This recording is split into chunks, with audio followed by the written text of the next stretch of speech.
धन गुरुदर्शन महाराज जी। हाँ जी, धन गुरुदर्शन बेटा बोलो। महाराज जी, मेरा आप जी से प्रश्न है कि जब हमें मनुष्य योनि प्राप्त होती है तो हाँ। हमारा परम दायित्व क्या होना चाहिए?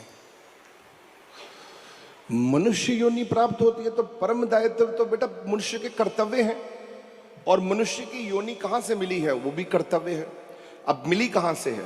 मैंने जो 3 चीजें बताई आप लोगों को कि हमारा पिता असली कौन है ये आपको पता होना चाहिए, आप कौन हैं आपको ये पता होना चाहिए, आप केवल मनुष्य हैं और आपने पीछे का भूल गया कि हम पिछले जन्म में भी कुछ थे, हम तो अभी आके बैठ गए और मूढ़मती की तरह अपना जीवन जी रहे हैं। दोस्तों मित्रों से कहा नहीं यार मौज लो, गंदा सोचो, गंदा करो, जो मर्जी करना करो, तो ये जीवन जियोगे तो बेटा नरक होगा। ये उद्देश्य नहीं है जीवन का, ये तो भोग है, भोग रहे हो।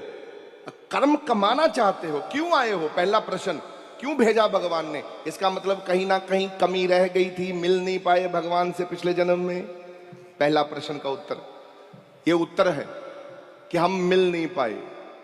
बहुत जन्म बिछड़े थे माधो, ऐ जन्म तुम्हारे लेख। ये आंसर है, उत्तर है।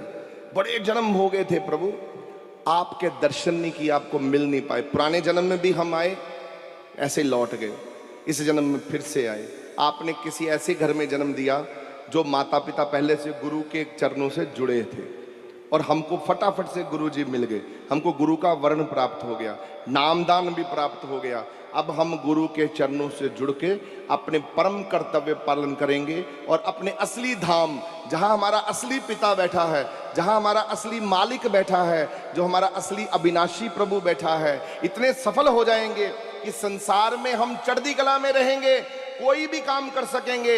इंजीनियर क्या, डॉक्टर क्या, बड़े से बड़ा एंटरप्रेन्योर क्या, हम सब कुछ कर सकते हैं संसार में, जब ये सोच लें कि हमारा पिता जो है, परमेश्वर जो है, वो 3 लोक का स्वामी है।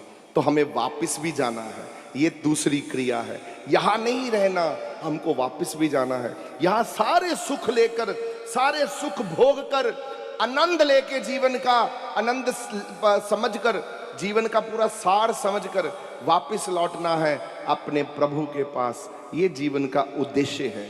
और जीवन का कर्तव्य क्या है? जिस माँ बाप ने जन्म दिया है उनके फर्ज भी पूरे करने हैं।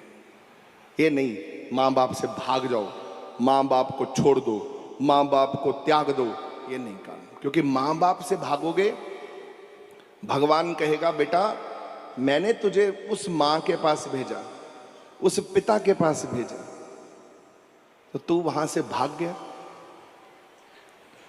तुझे संसारिक माँ और बाप की सेवा से भागना नहीं है, उनकी सेवा करते हुए उनको भी अपने साथ भगवान तक लेके जाने की क्षमता रखना है कि मेरा माई बाप भी मेरे साथ भगवान तक पहुंचे, मैं अकेला ना पहुंचूं।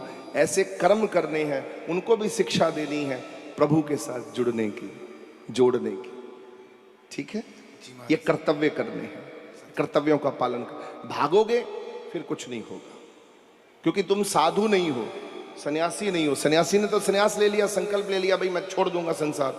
तो अभी तो तुम पुत्र जिस परिवार में जी रहे हो, हम जिस जगह हम रह रहे हैं, जहां हम साधु भाव है, जैसे मैं भी हूं, तो मैं भी गृहस्थ में ही साधु हूं, गृहस्थ वाला साधु हूं, तो अपने परिवार को साथ रखा हुआ है। गृहस्थी में नाम जपना सबसे कलयुग में, कली काल में सबसे उत्तम योग है।